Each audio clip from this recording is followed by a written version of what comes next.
ನಮಸ್ಕಾರ, first tube ನ ಮತ್ತೊಂದು ವಿಡಿಯೋಗೆ ಸ್ವಾಗತ.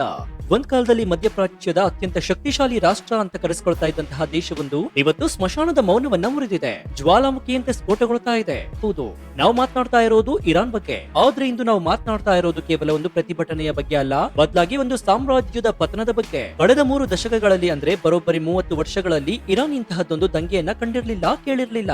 ಜಗತ್ತಿನ ಮುಸ್ಲಿಂ ರಾಷ್ಟ್ರಗಳ ಪೈಕಿ ಅತ್ಯಂತ ಪ್ರಬಲ ಅಂತ ಭಾವಿಸಲಾಗಿದ್ದಂತಹ ಇರಾನ್ ಇವತ್ತು ಆಂತರಿಕ ಯುದ್ಧದಂಚಿಗೆ ಬಂದ್ ನಿಂತಿದೆ. ಜನರ ಆಕ್ರೋಶ ಯಾವ ಮಟ್ಟಿಗೆ ತಲುಪಿದೆ ಗೊತ್ತಾ?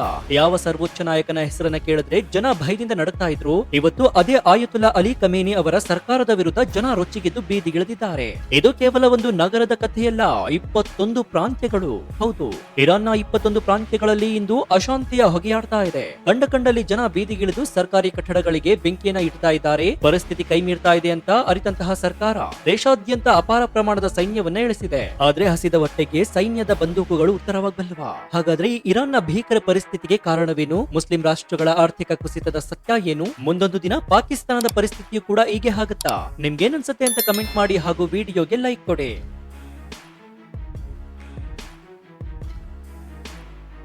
ಸ್ನೇಹಿತರೆ, ಯಾವುದೇ ದೇಶದ ಬೆನ್ನೆಲುಬು ಅದರ ಆರ್ಥಿಕತೆ.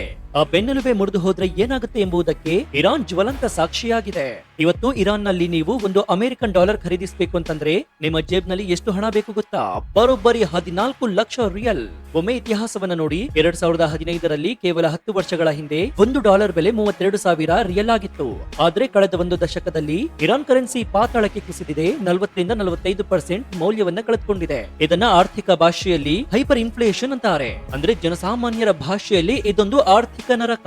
ಈ ಕುಸಿತದ ಪರಿಣಾಮದಿಂದಾಗಿ ಆಮದು ಮಾಡಿಕೊಳ್ಳಬೇಕಾಗಿದ್ದಂತಹ ಪ್ರತಿಯೊಂದು ವಸ್ತುವು ಇಂದು ಚಿನ್ನದ ಬೆಲೆಗೆ ಮಾರಾಟವಾಗ್ತಾ ಇದೆ. ಬ್ರೆಡ್, ಹಾಲು, ಔಷಧಿಗಳಂತಹ ದಿನನಿತ್ಯದ ವಸ್ತುಗಳ ಬೆಲೆ ಗಗನಕ್ಕೇರಿದೆ. ಹಣದುಬ್ಬರ ನಿಯಂತ್ರಣ ಮೀರಿ ಹೋಗಿದೆ. ಶ್ರೀಮಂತರು ಮಧ್ಯಮ ವರ್ಗಕ್ಕೆ ಜಾರ್ತಾ ಇದ್ದಾರೆ, ಮಧ್ಯಮ ವರ್ಗದವರು ಬಡವರಾಗ್ತಾ ಇದ್ದಾರೆ. ಇನ್ನು ಬಡವರ ಕಥೆ ದೇವರಿಗೆ ಪ್ರೀತಿ. ಮಾಧ್ಯಮಗಳ ವರದಿಯ ಪ್ರಕಾರ ಇಷ್ಟೆಲ್ಲ ಸಂಕಷ್ಟಗಳಿದ್ರೂ ಕೂಡ ಇರಾನ್ ಸರ್ಕಾರ ಜನರ ಮೇಲೆ ಇನ್ನೂ ಹೆಚ್ಚಿನ ತೆರಿಗೆ ಹೇರಲು ಸಿದ್ಧತೆ ನಡೆಸ್ತಾ ಇದೆ. ಹಸಿದವನ ಕೈಯಿಂದ ತುತ್ತು ಅನ್ನವನ್ನು ಕೂಡ ಕಸಿದುಕೊಳ್ಳುವಂತಹ ನಿರ್ಧಾರಕ್ಕೆ ಬಂದಿದೆ. ಉರಿಯುವ ಬೆಂಕಿಗೆ ತುಪ್ಪವನ್ನು ಸುರಿಯುವ ಕೆಲಸವನ್ನ ಮಾಡ್ತಾ ಇದೆ.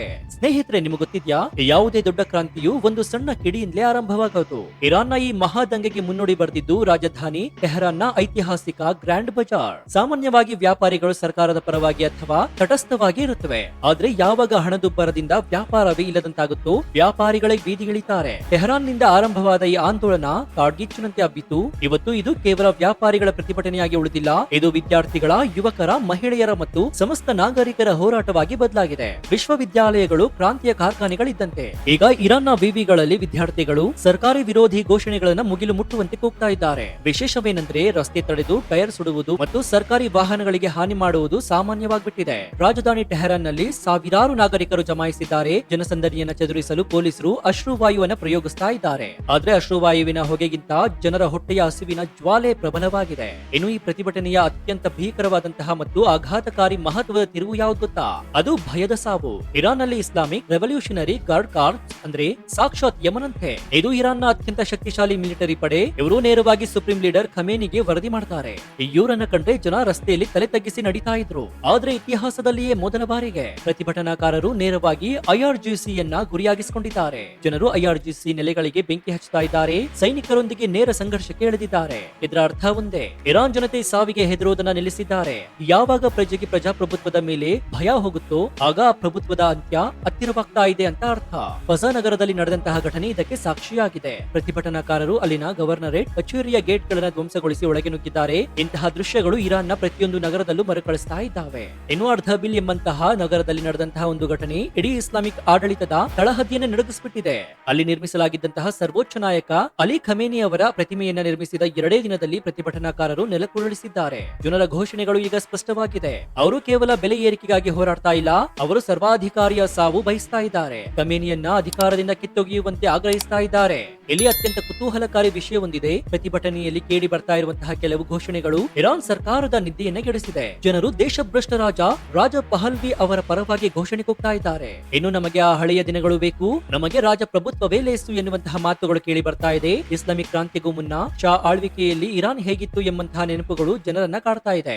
ಅಂದಿನ ಆರ್ಥಿಕ ಸಮೃದ್ಧಿ ಮತ್ತು ಸ್ವಾತಂತ್ರ್ಯವನ್ನ ಇಂದಿನ ಪೀಳಿಗೆ ಬಯಸ್ತಾ ಇದೆ. ಇದು ಇಸ್ಲಾಮಿಕ್ ರಿಪಬ್ಲಿಕ್ ಆಫ್ ಇರಾನ್ ಸಿದ್ಧಾಂತಕ್ಕೆ ಬಿದ್ದಂತಹ ಅತಿ ದೊಡ್ಡ ಪೆಟ್ಟಾಗಿದೆ. ಇನ್ನು ಇರಾನ್ನ ಈ ಸ್ಥಿತಿಗೆ ಕೇವಲ ಆಂತರಿಕ ಆಡಳಿತವಷ್ಟೇ ಕಾರಣವಾ?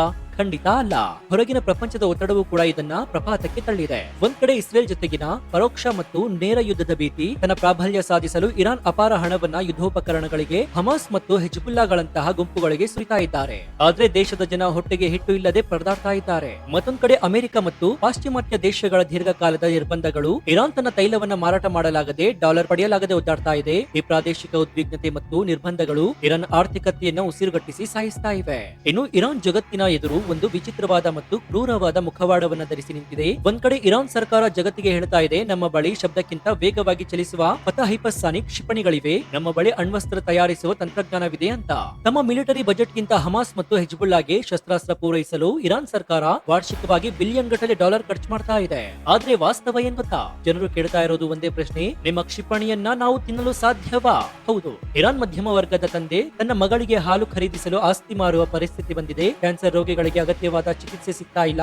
ಯಾಕಂದ್ರೆ ಸರ್ಕಾರದ ಬೊಕ್ಕಸದ ಹಣವೆಲ್ಲ ಹೋಗ್ತಾ ಇರೋದು ಜನರ ಹೊಟ್ಟೆ ತುಂಬಿಸೋದಕ್ಕಲ್ಲ, ಬದಲಾಗಿ ಯುದ್ಧದ ದಾಹ ತೀರಿಸಿಕೊಳ್ಳುವುದಕ್ಕೆ. ಒಂದು ವರದಿಯ ಪ್ರಕಾರ ಇರಾನ್ನ 60% ಜನಸಂಖ್ಯೆ ಈಗ ಬಡತನದ ರೇಖೆಗಿಂತ ಕೆಳಗೆ ಸರಿದಿದ್ದಾರೆ. ನಾವು ಪ್ಯಾಲೆಸ್ತೈನ್ ಬಗ್ಗೆ ಚಿಂತಿಸುವುದನ್ನು ನಿಲ್ಲಿಸಿ ಮೊದಲು ನಮ್ಮ ಮಕ್ಕಳ ಬಗ್ಗೆ ಚಿಂತಿಸೋಣ ಅಂತ ಘೋಷಣೆಗಳು ಟೆಹರನ್ ಬೀದಿಗಳಲ್ಲಿ ಮುಳುಗ್ತಾ ಇದೆ. ಇದು ಸರ್ಕಾರದ ವಿದೇಶಾಂಗ ನೀತಿಗೆ ಅಲ್ಲಿನ ಜನರೇ ನೀಡ್ತಾ ಇರುವಂತಹ ಕಪಾಳ ಮೋಕ್ಷವಾಗಿದೆ. ಏನು ಯಾವುದೇ ಕ್ರಾಂತಿ ಪೂರ್ಣವಾಗುವುದು ಅಲ್ಲಿನ ತಾಯಂದಿರ ಮತ್ತು ಸಹೋದರಿಯರ ಕಣ್ಣೀರು ಕೆಂಡವಾದಾಗ ಮಾತ್ರ.